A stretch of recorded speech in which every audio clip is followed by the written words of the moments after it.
박승전 한국은행 총재님 모셨습니다. 청와대 경제보좌관을 역임하신 조윤재 서강대 교수님 모셨습니다. 경실련 공동대표를 맡고 계신 최정표 건국대 교수님 모셨습니다. 감사합니다. 당에서는 문재인 당대표님 모셨습니다. 강기정 정책위의장님 모셨습니다. 저는 박승전 한국은행 총재님께서 인사 말씀을 먼저 해주시겠습니다. 우리가 가진 지식을 국가사회 발전에 활용되기를 바라는데 오늘 이렇게 자리를 마련해 주신 문 대표님께 감사드립니다. 한두 마디만 먼저 말씀을 드리겠습니다. 정부 실정에 대해서 야당으로서 신랄하게 비판을 하되 늘 대안을 함께 가지고 비판을 해주셨으면 좋겠다 싶고요. 정부 하는 일 가운데 옳은 일은 통 크게 협조 했으면 좋겠다. 구체적인 예를 들면 공무원 연금 개혁입니다.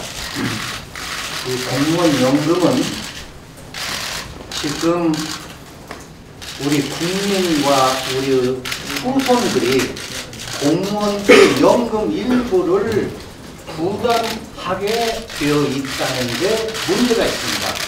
그래서 이건 반드시 시정을 해야 됩니다.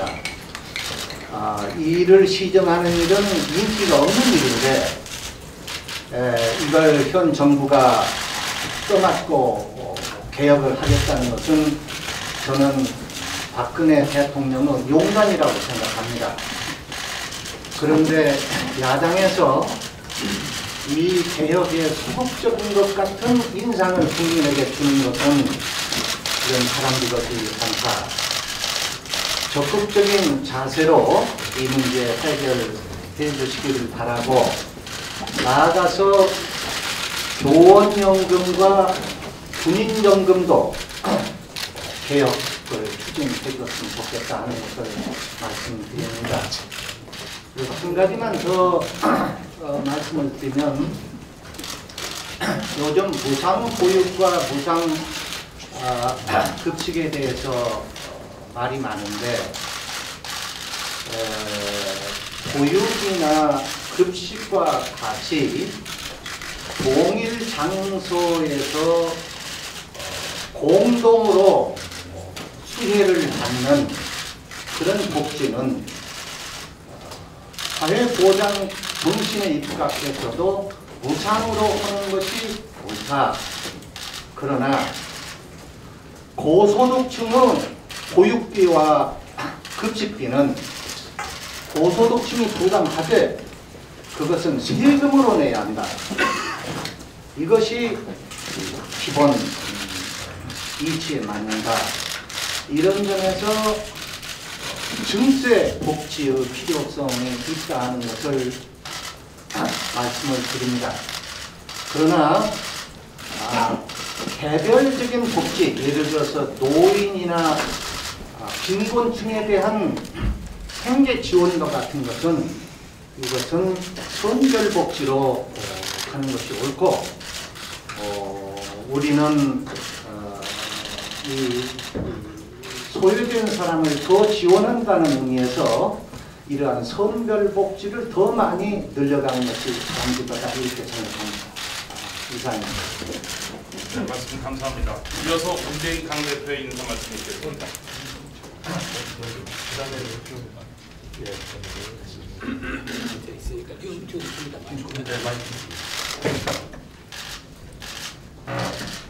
박정 총재님, 노윤재 교수님, 최정표 교수님, 아주 어려운 걸음을 해주셨습니다. 감사드립니다.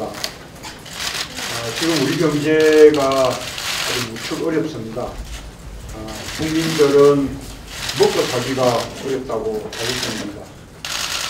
중소기업과 자영업자들은 지금처럼 장사가 안 된 적이 없었다고 또 하고 있습니다.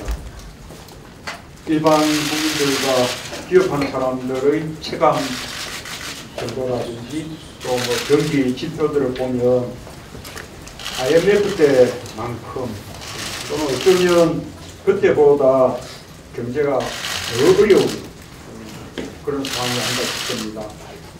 저 성장에 고용없는 성장, 또 분배 실패, 갈수록 심해지는 양극화와 소득 불평등, 중산층의 붕괴, 극심한 여성 침체, 1100조 원에 달하는 가계 부채, 사상 초유의 3년 연속 세수 결손, 만성적인 적자 예정, 국가 부채 급증, 전월세 폭등, 또 월급쟁이들과 서민들에 대한 불공평한 세금, 장기적인 경기 침체와 커져가는 디프레이션 우려 등이 지금 우리 경제의 어려운 현실을 보여주는 현 주소입니다.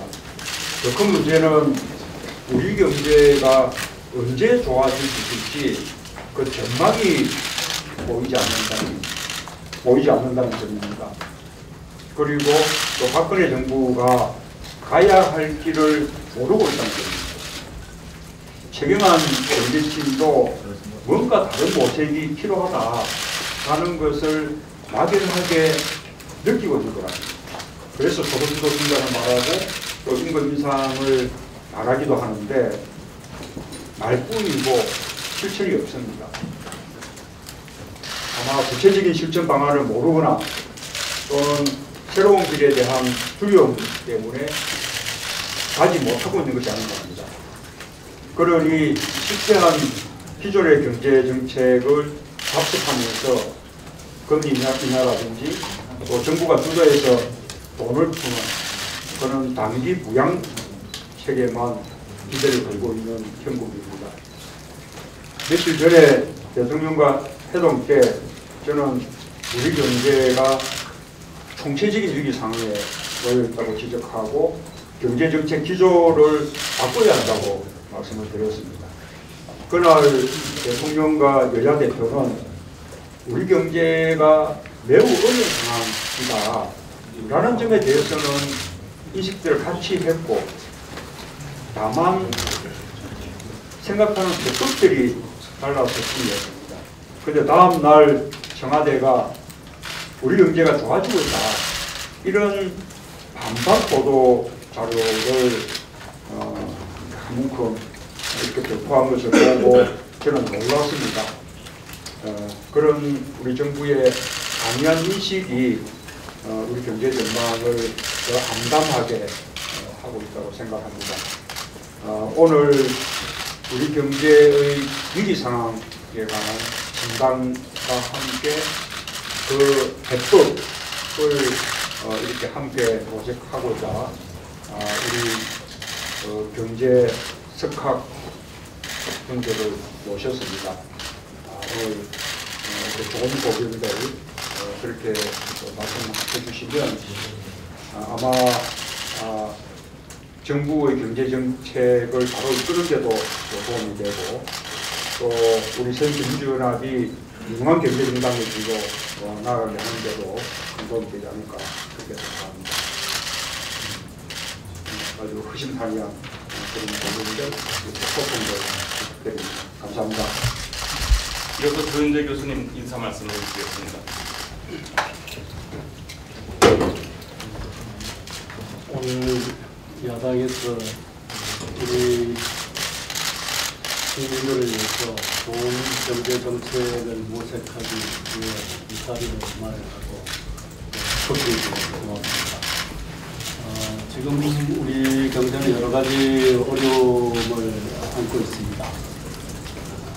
이 어려움이라는 것이 결국은 그동안 진행되어 온 세계화 또 기술 발전, 중국 경제 부상, 그리고 또 빠른 인구 구조 변화와 맞물려서 진행되는 문제이기 때문에 하나하나 쉬운 문제들이 없습니다. 이러한 외부 환경 또는 내부 환경의 변화가 결국 우리나라의 산업 구조, 경제 구조, 고용 구조, 또 분배 구조에 영향을 미쳐왔기 때문에 단순히 우리만 잘한다고 해서 쉽게 풀릴 문제도 아니고 또 하루아침에 풀 수 있는 문제도 아닙니다. 그렇지만은 우리가 일관되고 확고한 의지를 가지고 이 문제에 대해서 지혜를 모아나간다면 지금보다는 훨씬 나은 경제를 이루지 않을까 이렇게 생각을 하고요. 또 이 시대의 훌륭한 리더십은 단순히 쉽게 경제를 살려내겠다 또는 단기적 영양제를 투입해서 잠깐 경기를 반짝 세우는 것이 아니고 이 어려운 환경에서 고통을 분산해가면서 장기적이고 일관된 방향과 정책, 의지를 가지고 국민들께 함께 풀어나가자고 살 수 있는 그런 리더십이라고 생각합니다. 이제 우리나라 경제 정책도 바뀌어야 된다고 생각합니다. 우리나라 경제 구조가 많이 바뀌었기 때문에 단순히 경제 활성화를 한다든가 또는 성장률을 조금 높인다는 것이 국민 다수의 삶의 질을 높이는 데 그게 도움이 되지 않고 있습니다. 우리의 현실이 지금 평균 52, 3세만 되면 명퇴 등으로 직장을 쫓겨나는 그런 상황이고 또 지금 60세 이상 가구주가 전체 가구의 한 30%, 그러니까 지난 20년 동안 3배 이상 증가한 그런 상황입니다.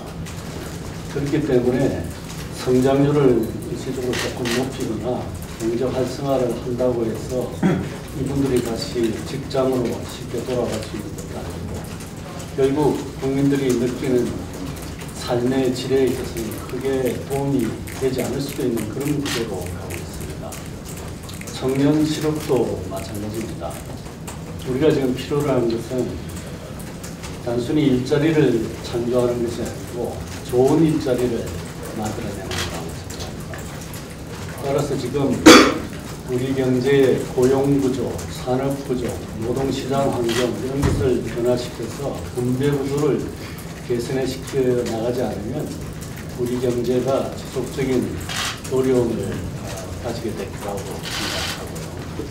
단순히 재정 통화적인 완화 정책이라든가 부동산 경기를 일시적으로 띄우는 정책에만 의존하게 되면 결국 우리 소득 분배도 악화시키고 또 양극화를 심화시키면서 사회 갈등을 심화시켜 나갈 거라고 생각합니다.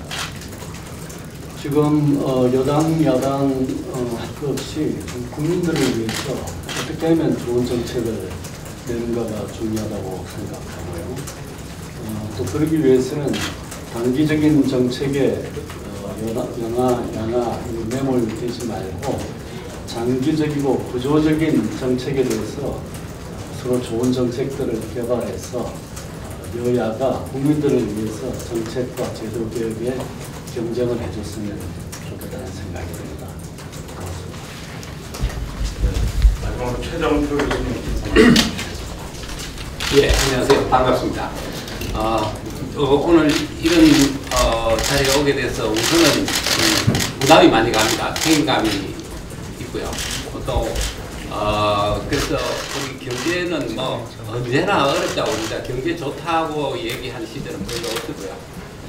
그렇지만 지금 상황은 과거에 어렵다고 하는 상황하고는 또 차원이 다른 상황인 것 같아요. 사실은 굉장히 어려운 상황인데 지금 조금 제가 좀 말씀드리고 싶은 것은 지금 정부가 그동안 쭉 내나왔던 정책이 지금 정부도 그렇고 주로 규제 완화, 노동 유연성 또 하는 주로 그 기업, 대기업, 재벌 기업 위주의 혜택이 가는 정책. 이거는 그동안 그 경제 활성화에 효과가 없다는 게 거의 집중이 되지 않았나 싶습니다. 이미 지난 정부에서 법인세 감세하는 것만큼 혜택이 가는 정책이 없는데 그 정책의 혜택이 없다는 것은 거의 공식적으로 인정이 되는 거거든요. 그래서 역시 지금 상황에서 가장 중요한 정책은 심각한 지금 양극화 구조의 해소 하고 이미 지금 이 정부가 크게 공약을 했다가 폐기해버린 경제민주화 이게 우리 경제의 체질을 개선하고 구조를 바꿔서 근본적으로 돈이 돌게 하는 그런 정책인데 그 정책에 대해서는 지금 우리가 가시적이고 세부적인 정책 수단들이 나오지 않은 것 같아요. 그래서 좀 앞으로 문 대표님이나 새정치 민주연합이 이 문제 양극화 해소, 경제 민주화, 그래서 우리 경제의 근본적인 체질을 개선해서 서민들과 저소득층, 소외계층의 지금 역동성이 살아날 수 있도록 이런 정책들이 추진이 돼야 앞으로 우리 경제 활성화가 되지. 지금까지 해온 대기업 재벌 위기 정책 이거는 이미 이제는 거의 한계에 도달하지 않느냐 거의 입증된 사실이 아닌가 싶습니다. 그래서 이 두 개 양극화 해소와 경제 민주화 여기 좀 치중을 해 주십사 하는 말씀을 좀 드리고 싶습니다. 감사합니다.